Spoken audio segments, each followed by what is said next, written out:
Welcome to episode 137 of Lucretius Today. This is a podcast dedicated to the poet Lucretius, who wrote On the Nature of Things, the only complete presentation of Epicurean philosophy left to us from the ancient world. I'm your host Cassius, and together with our panelists from the EpicureanFriends.com forum, we'll walk you through the ancient Epicurean texts, and we'll discuss how Epicurean philosophy can apply to you today. We encourage you to study Epicurus for yourself, and we suggest the best place to start is the book Epicurus and His Philosophy by Canadian professor Norman DeWitt. If you find the Epicurean worldview attractive, we invite you to join us in this study of Epicurus at EpicureanFriends.com, where you'll find a discussion thread for each of our podcast episodes and many other topics. Today we complete our discussion of Death is Nothing to Us and related issues. Now let's join Kalosyni reading today's text. But the many at one moment shun death as the greatest of evils. At another yearn for it as a respite from the evils in life. But the wise man neither seeks to escape life, nor fears the cessation of life. For neither does life offend him, nor does the absence of life seem to be any evil. And just as with food he does not seek simply the larger share and nothing else, but rather the most pleasant, so he seeks to enjoy not the longest period of time, but the most pleasant. And he who counsels the young man to live well, but the old man to make a good end, is foolish, not merely because of the desirability of life, but also because it is the same training which teaches to live well and to die well. Yet much worse still is the man who says it is good not to be born, but once born make haste to pass the gates of death. For if he says this from conviction, why does he not pass away out of life? For it is open to him to do so, if he had firmly made up his mind to do this. But if he speaks in jest, his words are idle among men who cannot receive them.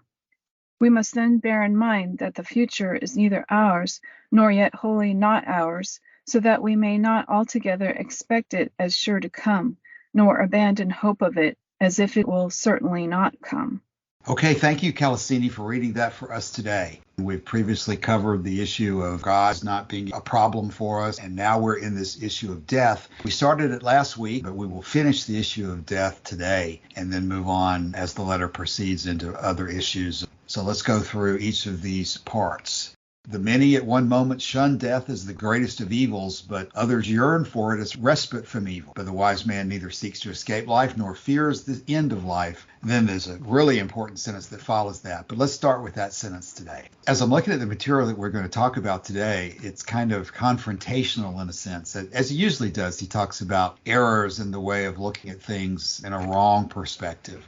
And so in this first sentence, he's talking about the inconsistency that people have about death in ordinary life. At one time, we shun death as the greatest of evils, and yet there are other times when we actually are happy to receive death as a relief from the really bad things of life. And so, as often he does, neither of those two extremes is the correct view. He's saying that the wise man does not seek to escape life, nor does he fear its end. He's happy to continue living, but he knows that the absence of life is not an evil in itself. He's not going to be punished. He's not going to be suffering after life is gone. And why don't we just use that as the introduction to lead into, we touched on it last week, but it's a really important sentence that has lots of implications. And just as with food, he does not seek simply the larger share and nothing else, but rather the most pleasant. So he seeks to enjoy not the longest period of time, but the most pleasant. And in this context of the issue of life and death, it seems that there's a big time element going on here in this discussion, and it would be easy and maybe accurate to say that what he's saying here is that just as with life, we don't seek simply the longest life and nothing else. We search for the most pleasant life as opposed to the longest life. Equating that to someone at a banquet who doesn't just pack in the cheap stuff at the banquet, but goes for the caviar or the most pleasing type of food. Does that not give us some insight into what he's saying about the length of life? So, Cassius, I might be the only person left on the Stephen Greenblatt train, but in his introduction to The Swerve, he makes a point about describing particularly his mother and the way that she looked at life and the way that she looked at death. And she was constantly, fear isn't even almost the right word. She was absolutely certain that she was going to die young. And she was certain of it to the point where she would constantly bring it up. Every time she sent him off to school, it was, this thing about how she's going to die. And every time that she went away on a trip, it was, I may not see you again and that kind of thing. And while that's true, that's also not a particularly healthy way to live. And the great tragedy of it, and the reason that Stephen Greenblatt found so much relief in reading Lucretius, is when you have this fear of death at the forefront. Not only did this woman live to a ripe old age, and therefore for most of her life she had just wasted all this time worrying about her imminent death when it didn't come. But even worse than that is the tendency that people in that state have to poison life, not just for themselves, but for the people around them, the people that they love. And so she had, in her fear of death, allowed herself to lose the best of life and to cause who knows how much anxiety in her family, and at least particularly in her son who's writing this book. Yeah, so she had a very flawed attitude towards the whole subject. And when I first started reading Epicurus, and I still follow many of the suggestions from DeWitt, I remember how DeWitt used to talk a lot about how attitude towards things is a really big aspect of Epicurean philosophy. He started out the letter by telling us not to worry about the gods, and also that death is not going to be terrible for us because we're not going to sense anything. We're not really even going to be there.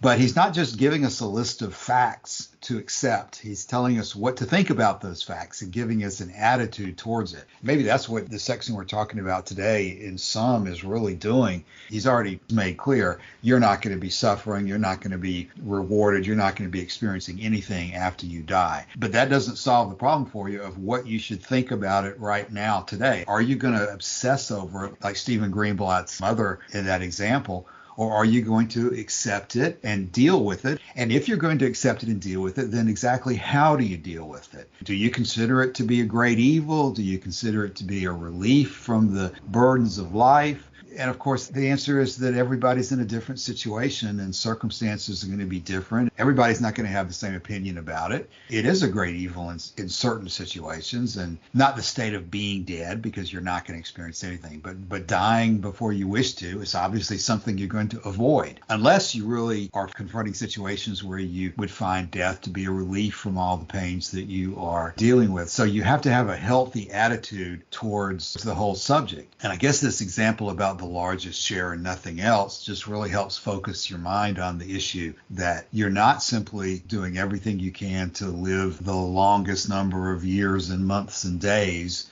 You've got to think about and work towards getting the most out of the time that you do have. Because if you do just focus on the fact that you're going to die young, like Stephen Greenblatt's mother, or the fact that you just want to live to the ripest old age you possibly can, you're going to be missing the whole purpose of being alive in the first place. It's not just to live a long time. The issue of how to live has got to be dealt with. And I guess we could go ahead and the next line, he counsels the young man to live well and the old man to make a good end is foolish. And of course, this is an important clause, not merely because of the desirability of life. Anybody who wants to argue that Epicurus took the position that life is not worth living, or that you should make an early end of it, or that suicide is an easy way out of problems, these sections here refute that, because he's clearly saying, I've never seen any translator who says anything much different than Bailey here when he says because of the desirability of life. It's as if it's a given, it's assumed that life is desirable in Epicurean philosophy. That's going to be an unchallengeable position, because it's the same training which teaches to live well and to die well.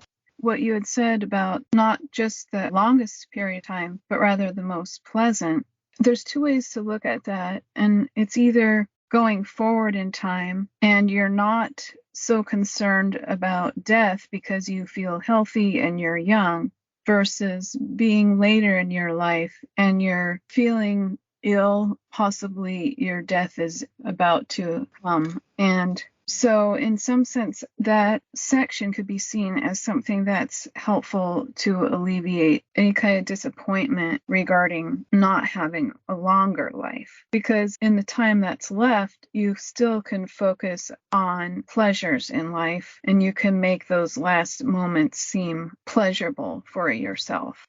That was just an idea that came to me about that last section. This little phrase in here, the desirability of life, does present a kind of a challenge, because while life is desirable, meaning that it's something that we want and we want it to continue, it's also something pleasurable. In other words, the life that we have right now, we're experiencing as a kind of pleasure.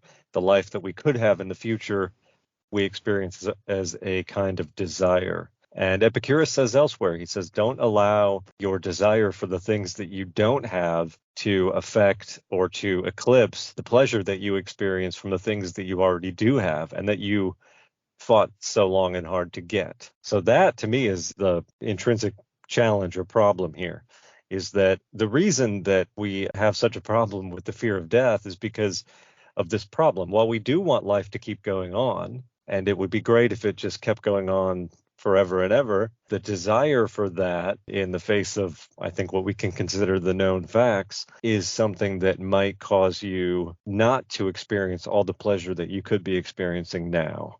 Does anybody think I've misput that? The difference between the desirability of future life and the pleasure that we get from life as we experience it now, is that not the right way to look at it? I think you're right, Joshua. I don't have any problem with the way you stated that. And I think a lot of what we're talking about today in the letter is kind of focusing on this issue of you don't have full control, and we're going to get into that as we go forward. We don't have full control over how long we're going to live, but we do have some control. We could choose to kill ourselves if we choose to today. So we can certainly shorten it, and sometimes we can, by our choices, we can extend it, but there's a limit in the amount of control that we have. And if you set out as your number one desire to live forever or to clearly live longer than you have the capacity to live, then you've set yourself up for failure, because that's just impossible to do, or at least eternal life is impossible for humans to do. So whether we talk about those words vain and empty desires and so forth, setting a desire for something that is clearly impossible is pretty obviously a bad thing to do. Martin, anything so far? Yes, I would like contrast here a little bit on this one. So on this one, where is it mentioned?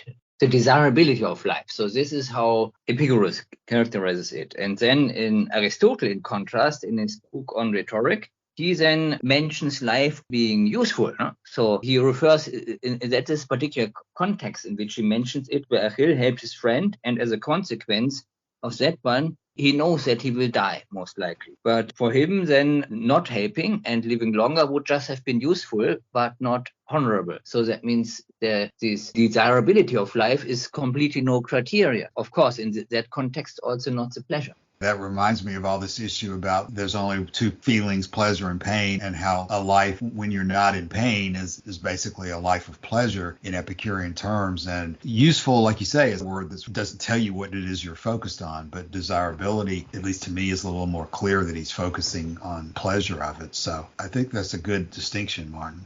This is from Walden, one of my favorite books. He says, if we are really dying, let us hear the rattle in our throats and feel cold in the extremities. If we are alive, let us go about our business. It's kind of about drawing a hard line. Until you're dead, you have plenty to do right now where you don't have to endlessly worry about death or the desire to prolong life. I think that can be maybe helpful. Might have been helpful for Stephen Greenblatt's mother. I don't know.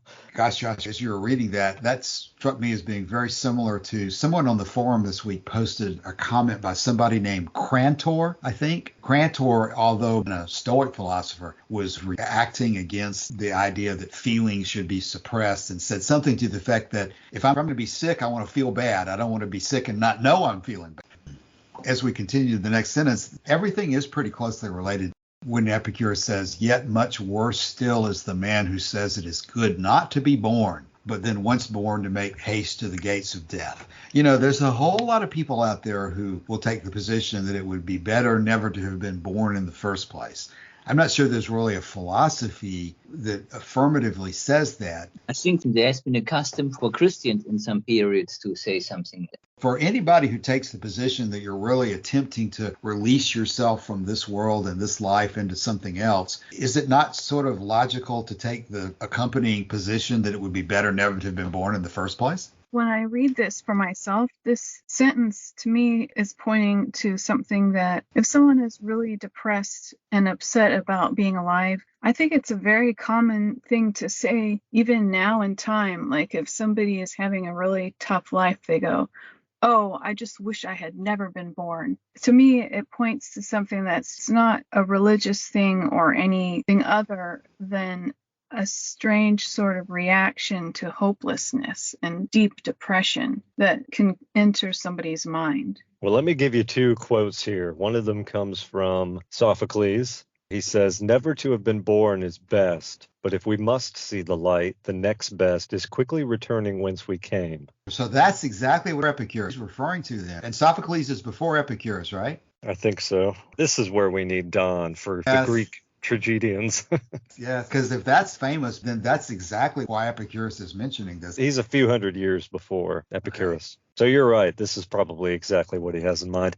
But let me give you another interesting point. There's this weird book in the Bible called Ecclesiastes, which some people think may have been influenced in strange ways by Epicureanism. But in that book, it says, "So I have praised the dead that are already dead, more than the living that are yet alive. But better than both of them is he who has not yet been, who has not seen the evil work that is done under the sun." Ecclesiastes, by the way, is this person who's always shouting, "Vanity, vanity, all is vanity." That's his catchphrase. This is a good time for me to repeat that I'm learning this stuff like everybody else is. I try never to put myself out there as an expert on anything. It's an interesting subject for me. That's why I enjoy reading about it and talking about it. But those are two things right there that I should have always had front and center whenever I talked about this passage, Joshua. If Ecclesiastes said that, then obviously it's going to be a Judeo-Christian position, that it would be better never to have been born and never to have sinned.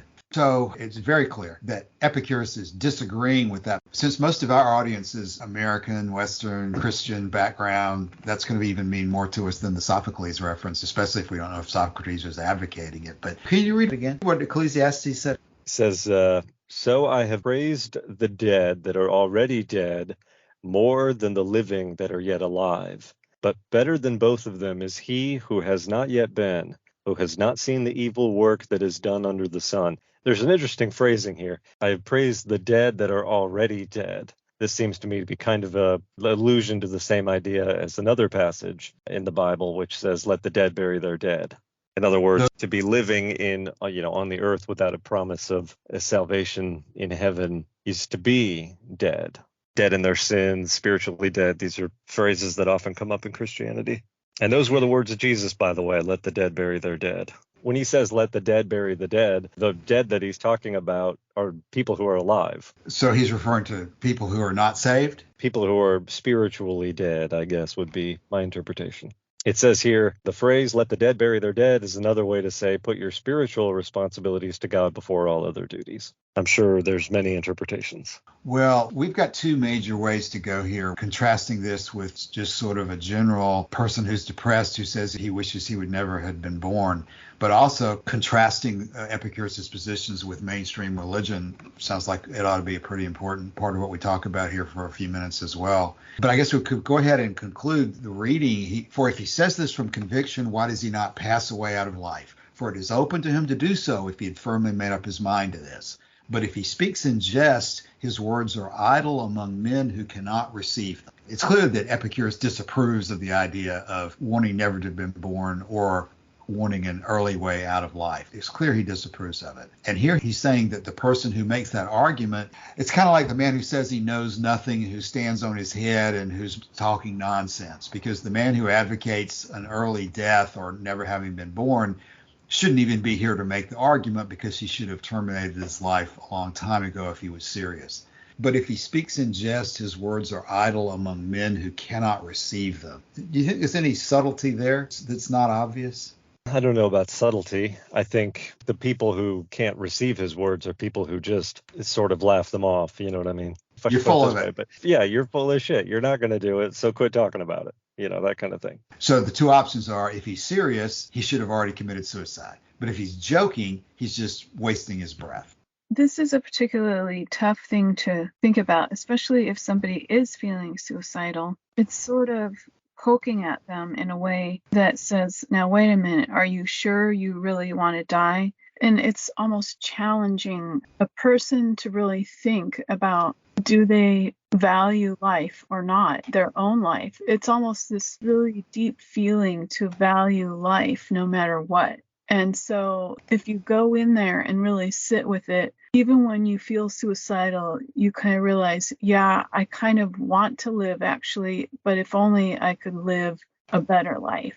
So it's a challenge because it almost seems cruel to even speak that way or think that way towards someone who feels that down and out and hopeless that they might actually kill themselves. I think that would be the wrong response, to come up with this quote to a person who looks to be suicidal. So this is rather for a debate where you look for the general statement. So where someone puts this up, say, as a logical statement, then you can use this one in the debate to refute this. But I agree, it's not appropriate to come up with this quote to talk with someone who is suicidal. I completely agree with you, Martin. This is a philosophy debate with a student who wants to know his ultimate philosophical position. It's not a counseling session for someone who Epicurus thinks is seriously debating suicide or something like that. Hicks translates this as, much worse is he who says that it were good not to be born, but when once born, to pass with all speed through the gates of Hades. For if he truly believes this, why does he not depart from life? It were easy for him to do so if once he were firmly convinced.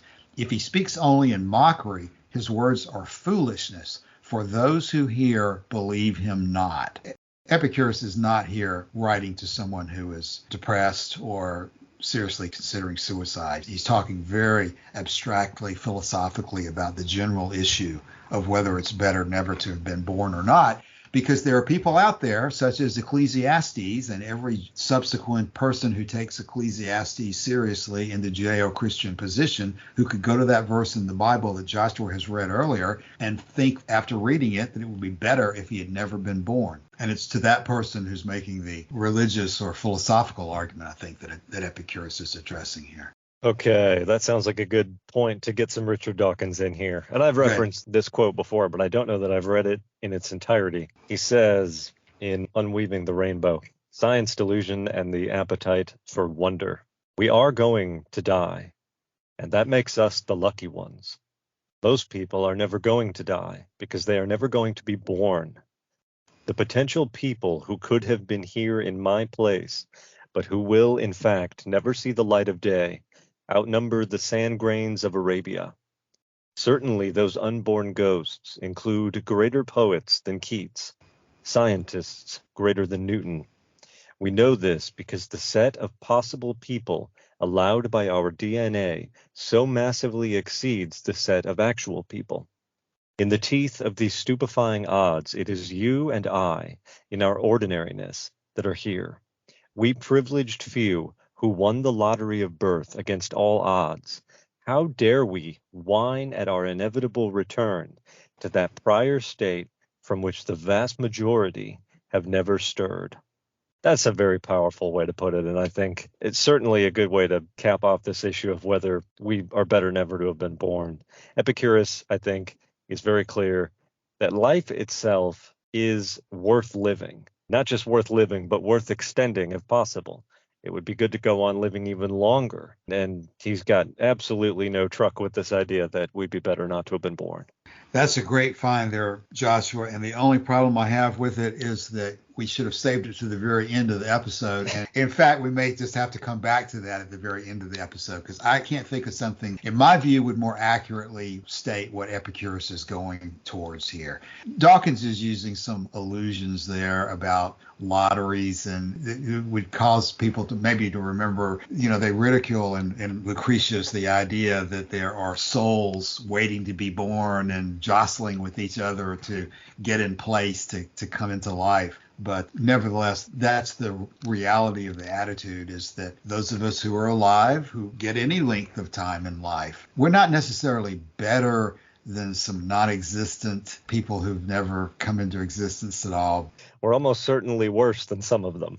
It would be a way of putting it. There's not just some huge stock of immortal souls floating in the universe waiting for this opportunity to have life on Earth. No, and you're right. And Dawkins is not saying that either. It's kind of a metaphorical or poetic way of understanding it, but certainly that's not the view of either of them. But it's very consistent, though, with, sometimes I'm not always completely happy with some of the implications of sort of a Carl Sagan-esque huge, immense universe, and here we're one little dot in it and so forth. Some of those implications I don't always go with, but it's sort of a similar picture, though, that in the immensity of space and time, we have come together in this moment, and it's our moment to experience it and enjoy it as best we can. Whether you want to consider it luck or whatever has brought it to this point. To take a negative attitude about it seems very poor use of time.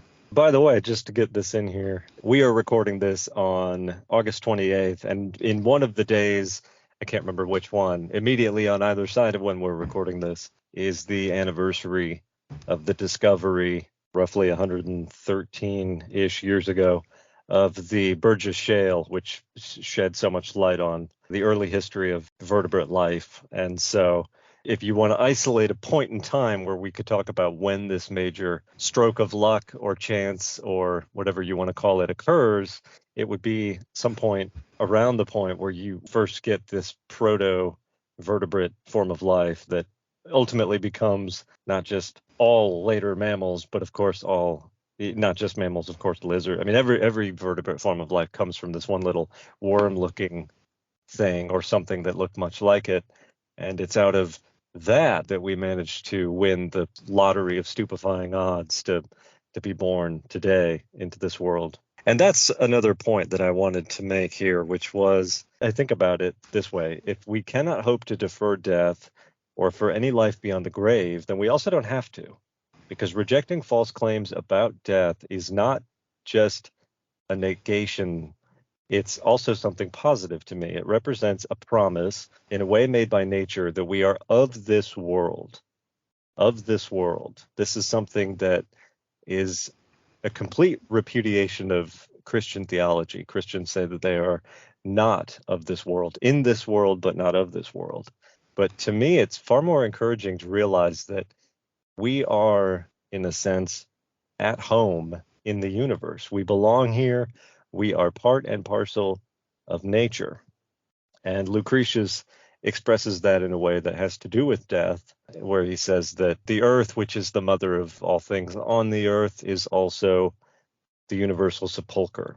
And I've found in Romeo and Juliet, in Friar Lawrence's little soliloquy in Act 2, Scene 3, maybe, Act 3, Scene 2, I can't remember. He says, the earth, that's nature's mother, is her tomb. What is her burying grave? That is her womb. And from her womb, children of diverse kind, we, sucking on her natural bosom, find. So that's the other idea that we'll get into here in a little bit, which is something in Lucretius, this idea that while we die, our death prepares the ground for more life to come. I still feel there's some loose ends for me, because reading this, it brings up the question of, in the Tetrapharmacon, isn't one of the points that the good is easy to get?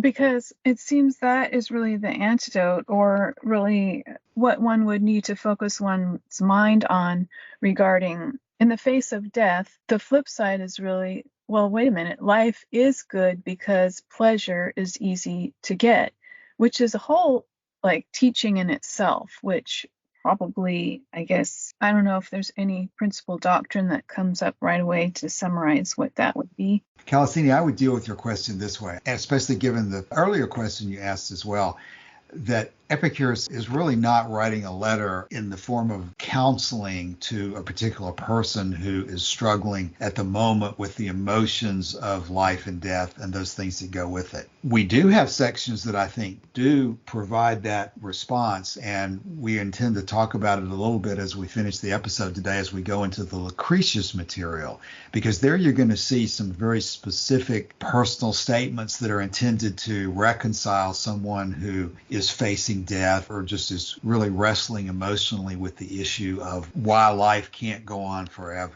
But for right here, I would still focus on the question that he's really refuting these other intellectuals who want to argue intellectually that you should never have wished to have been born in the first place, that you'd have been better off if you'd never been exposed to all this sin from an ecclesiastical point of view. I mean, I guess the Ecclesiastes may be implying that you did have a soul that was alive or conscious before birth, and that soul that was conscious floating out there in the sky somewhere would have been better off if it had never been born.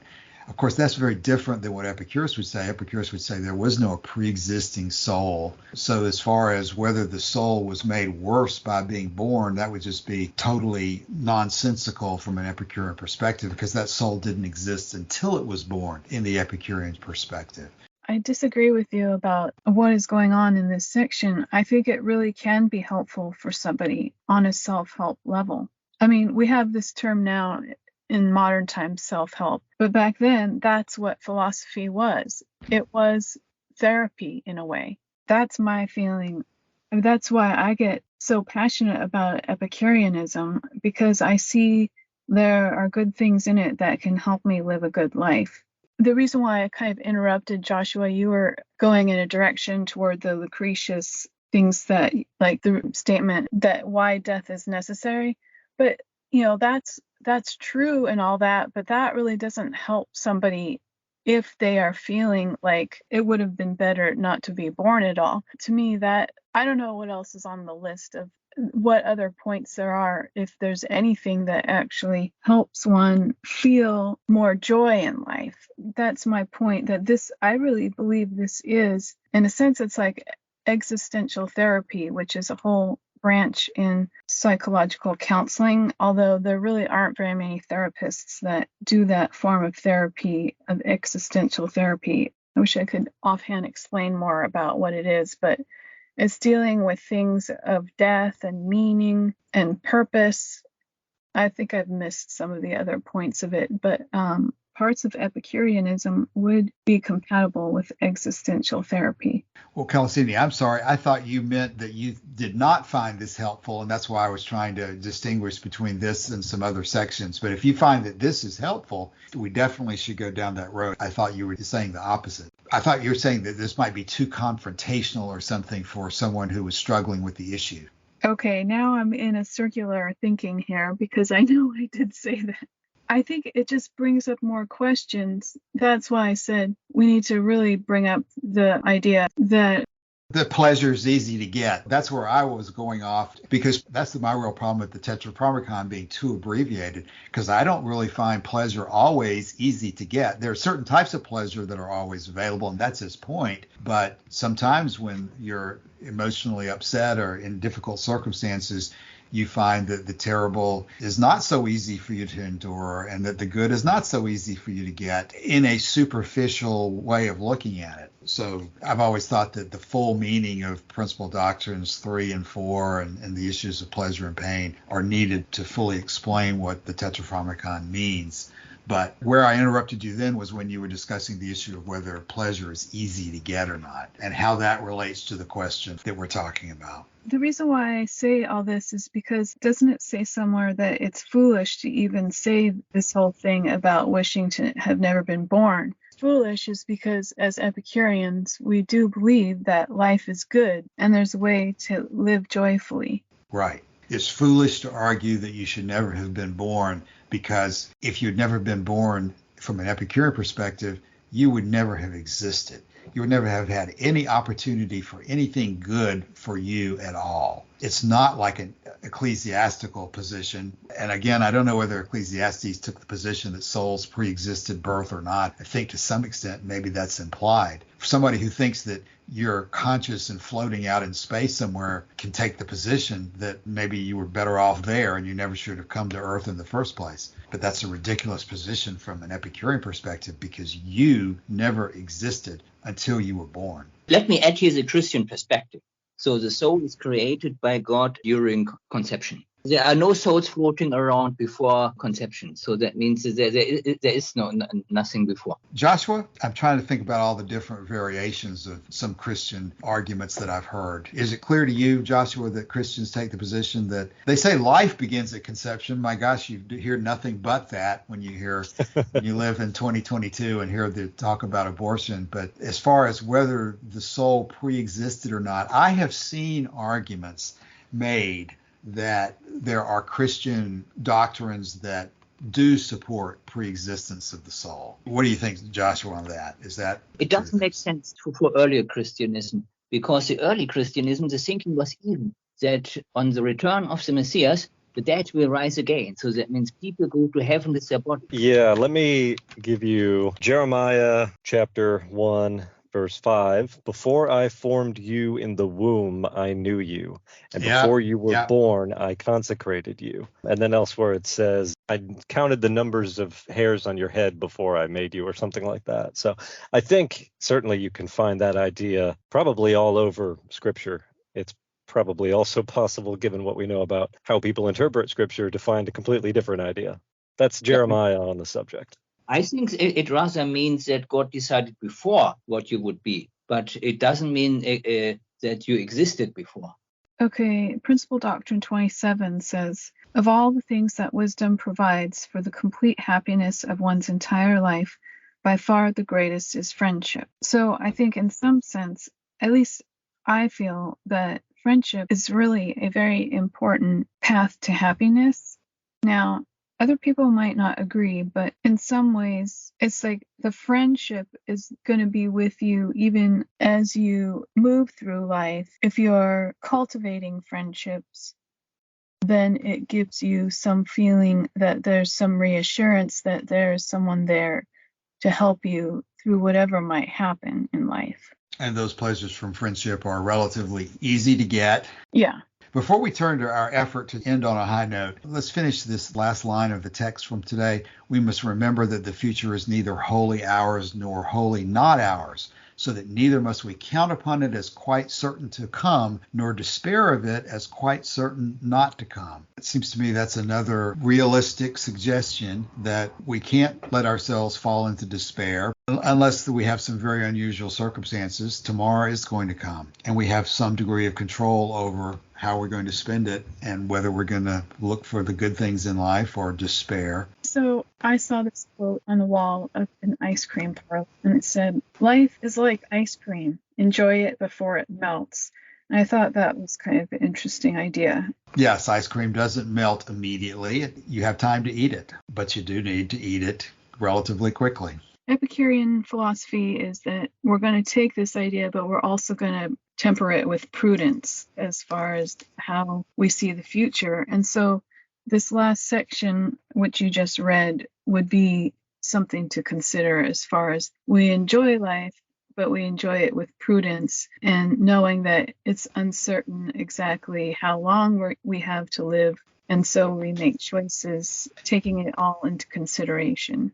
What we seem to be isolating here, to my mind, is maybe two different threads of how you can look at this. Kalosyni, you mentioned the therapeutic angle. There's another angle, which is maybe expressed by Montaigne when he says, I want death to find me planting my cabbages, but careless of death, and still more of my unfinished garden. That seems to me to maybe another way to look at things, which is that maybe once you've settled in your mind the idea that after all, it is better to have been born than not to have been born, and that you've accepted that you are going to die and you can't do anything about that, that you simply need to get on with the business of living. And when death comes, it comes. But for now, I will be happy. And you can't let yourself get too worried about unfinished business. You know that the interruption could come at any moment, totally unexpectedly. And you have to be reconciled to the fact that even though it could come any moment unexpectedly, you're still going to do the things that you want to do, even if you never live to see the result of it yourself. Because you can play percentages and you know that it's likely that if you're in good health, you're going to continue to live on for some period of days or weeks or months at the very least. But you really don't know that that meteor is not going to come out of the sky and fall right on your bedroom any moment. So you never have total control over how much time you have left. On the other hand, you can have a good sense of confidence that you can predict the length of time that you're going to have. So you've got to be prudent. The word prudence keeps coming up, and not let yourself fall into some extreme of despair or disconnectedness from reality. Because the reality is you do have some control over how long you're going to live. Yeah, this issue of prudence is an interesting one. Is it ever the case where you can just sort of put prudence to the wayside? The reason I'm thinking about this is because our friend and sometime podcast panelist, Don, has gone to the work on the forum of pulling out all of the nautical and seafaring references in Epicurus and in Lucretius and maybe some others. And we've been trying to decide what to make of that. And I don't know if we've settled upon any certain idea, but what I proposed was that there's something inherently dangerous, not to say reckless, in going out on open water. But that maybe what we really need from Epicurus's point of view is to expose ourselves to a certain amount of risk or danger so that we can better understand what it means not to be afraid of death. Yeah, Joshua, this is the time. Let's go ahead and discuss that other analogy in that same thread you're talking about, the one that's the ship in port is the safest, but that's not what ships are for. Let's talk about the implications of that one, because I wasn't entirely sure whether you agreed with that one or not in the thread. So what'd you think about that one? Well, first of all, I think it's interesting because, Kalosyni, you had a picture of that, and you said it was hanging on a wall in a restaurant or something somewhere, much like the ice cream quote. So this is an excellent source of philosophy, is going out to eat. But yeah, I certainly see a lot of value in that. And that's kind of what Montaigne is saying here, is that, of course, Montaigne is a terrible, terrible example of this, because he absolutely did shut himself up in his room with his books for the last half of his life and didn't do anything risky at all, or didn't expose himself to the outside world really much at all. But to me, there's a kind of, I guess I don't know if I want to say sickness, but it's too negative, isn't it, to always be focused on this issue of death? Or the issue of safety to some extent. Yeah. And what I'd rather do, and what I hope I've in some sense managed to do in my life, is to come to a conclusion about death and about what it means to me and about the knowledge that I will die, and satisfied myself more or less that I won't have any life beyond the grave. And once I've got that all more or less worked out, I'll continue to revisit the issue as I'm doing here today. But I'm also hoping that I can go out now and do other things, right? And not have to worry so much about death, because I think I understand it. Kalosyni, what about the ship in port? Well, I was thinking about how there's different ways to gauge when it's safe to sail. In fact, I looked it up. For the Mediterranean, you're going to have rough waters, most likely in fall and winter, and spring and summer is going to be really good weather for sailing. But it did say occasionally there can be storms even during that time, but they're very rare. So as far as prudence, you would choose the time of year that's safe, and you would make sure there were no storms on the horizon. And then you would be more likely to sail out of the harbor and make it to your destination safely.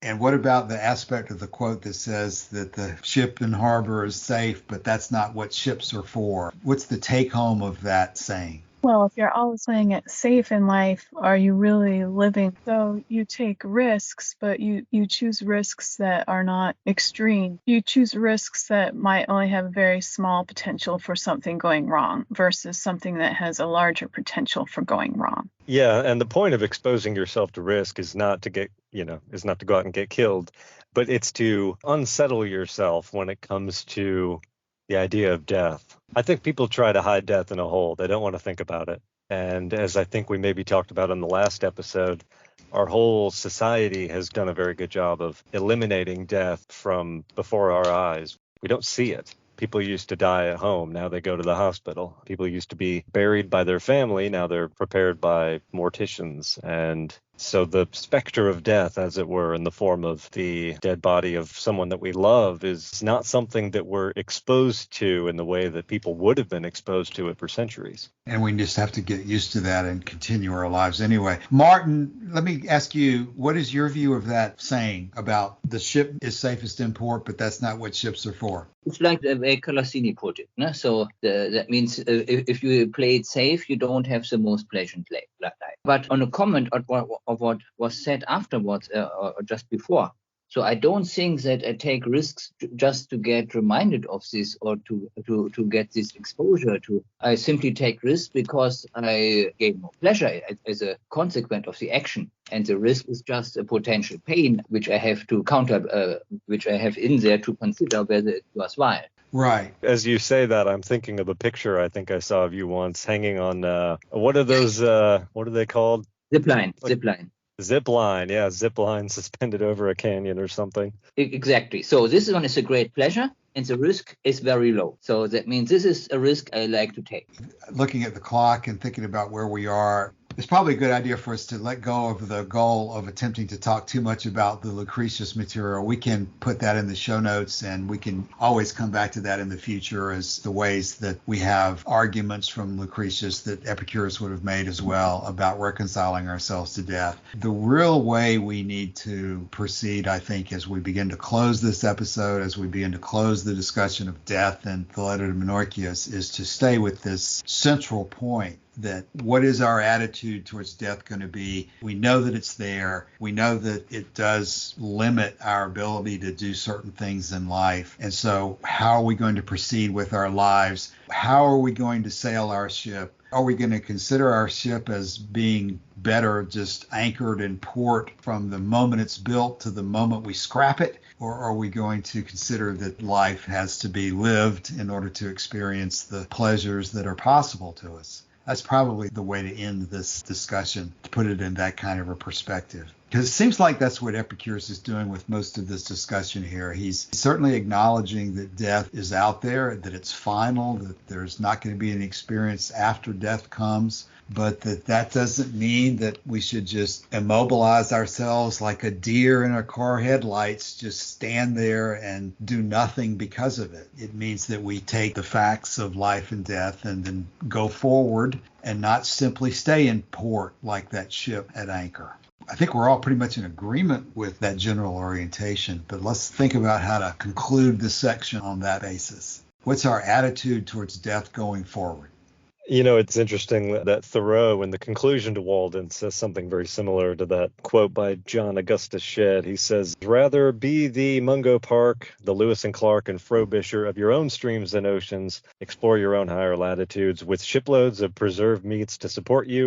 And then he goes on to say, "Were preserved meats invented to preserve meat merely?" It's the same kind of idea that we have these things so that we can go and, as Thoreau says elsewhere, adventure on life. Of course, the Epicurean perspective being that we were not launched off by some supernatural shipbuilder, and we're not using our ship according to what some supernatural shipbuilder told us to use it for. We're evaluating our ship and using it for what we interpret. Nature has had, not necessarily in mind, but what has happened as a result of nature creating this ship. Always there, what has nature given us other than pleasure and pain, which is the Epicurean perspective.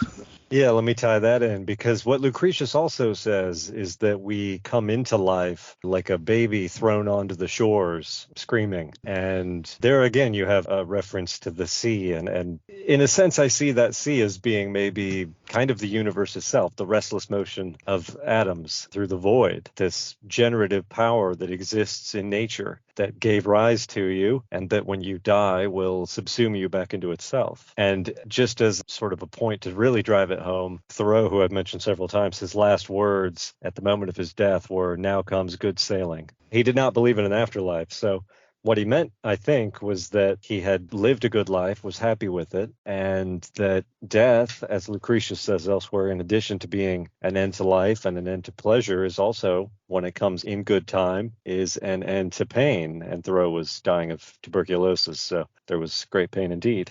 So, Kalosyni, you've asked some good questions about how Epicurus's advice translates into real-world situations. What are you thinking now at the end of a discussion on death is Epicurus's main point? Well, we started with death is nothing to us. And so then we covered all the reasons why that is true. And also the flip side of it is that you still value life. So it's not like you're going to say life is not important just because death is nothing to us. And the very last sentence of this section, which was indicating that you're neither going to hold on too tightly onto life nor reject life. So there's a balance between how you make sense of life and death. That reminds me of the DeWitt material about life does not lose its value because it doesn't go on forever. Just because it ends doesn't mean that it wasn't valuable in the first place, that it isn't valuable now. And we often talk in the DeWitt material about sometimes he'll go off in a different direction that may not make complete sense. And this may be one of them, because DeWitt ends up taking the position that Epicurus thought that life itself was maybe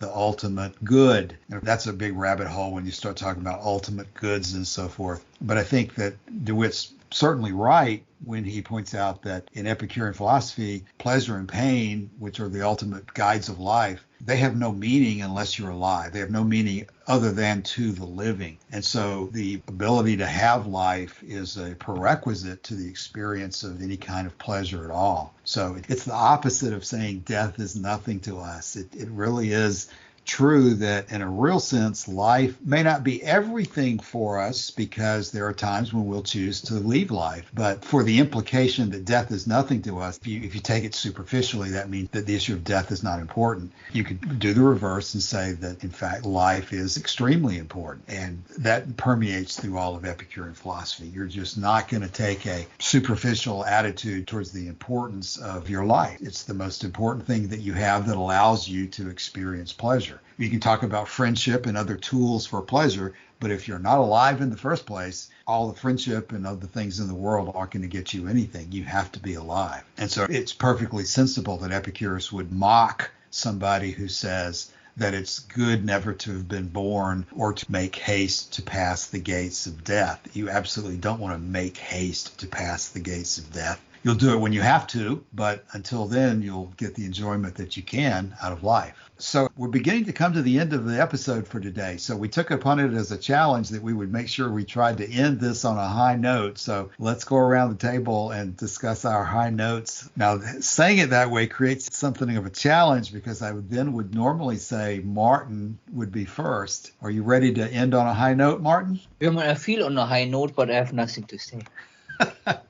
You may not have anything to say, but you're experiencing the pleasure of, hopefully, of our discussion today. Kalosyni? There is a challenge for myself, which would be I need to really think about what I can do in my life to improve my friendships and put more time and effort into making friends, because it's such an important part, I think, to have friendship in life. And also, as far as the kinds of friendship, it challenges me in what way can I increase the way that the Epicurean philosophy is in the world and how there's potential that I can help teach people Epicurean philosophy. And in that way, there's a whole avenue of building friendship. And especially it's important to have people who think in a similar way, have similar goals in life. So that is an important part of friendship, that there's the shared common interests. So it's really a challenge to me to put more effort into building friendships in life. Joshua, should we go back to Richard Dawkins? Let me do this first. This might be more of a bittersweet note than a high note, but there's this really great webcomic, and I don't know if he still writes it or not, but it's called XKCD. And there was this particular comic where it was vector drawn, so you could just sort of zoom in as much as you wanted, and it was drawn huge. So but the more you scrolled out, the more you saw, the more you zoomed in, the more you saw, and you're just looking at stick figures doing all kinds of different things. And the guy who's speaking says, talking about life, he says, "They told me it would be happy, and it was. And they told me it would be sad, and it was. But I just didn't know it would be so big." And that to me reminds me of something. I'll post it in the show notes if I can find it. I was just looking for it now. When Romeo in Romeo and Juliet is on the verge of ending his own life, Friar Lawrence says to him, "Have peace. The world is broad." You know, he's talking to possibly a 15-year-old who had never set foot outside of the city of Verona, who thinks he's got a good cause for ending his life. But in fact, there's not one of us who has tasted even a fraction of 1% of what the world has to offer. And if you haven't done that, then life has got to still be worth living. And now, with that being said, I can go into Richard Dawkins. "We are going to die. and that makes us the lucky ones. Most people are never going to die because they are never going to be born. The potential people who could have been here in my place, but who will in fact never see the light of day, outnumbered the sand grains of Arabia. Certainly those unborn ghosts include greater poets than Keats, scientists greater than Newton. We know this because the set of possible people allowed by our DNA so massively exceeds the set of actual people. In the teeth of these stupefying odds, it is you and I, in our ordinariness, that are here. We privileged few who won the lottery of birth against all odds. How dare we whine at our inevitable return to that prior state from which the vast majority have never stirred? That certainly, through Richard Dawkins, gives us a good way to summarize and end this topic of death. We'll come back next week and move forward from the topic of death and start talking about the reason for living, the way to pursue pleasure and happiness in life. And Epicurus is going to give us some really good advice on ways to look at that after he's now given us good advice at the ways to look at death. So with that, we'll come to a close for the day. Thanks everybody for participating, and we'll be back next week. See you next week. Thank you. It was a pleasure. Bye. Bye.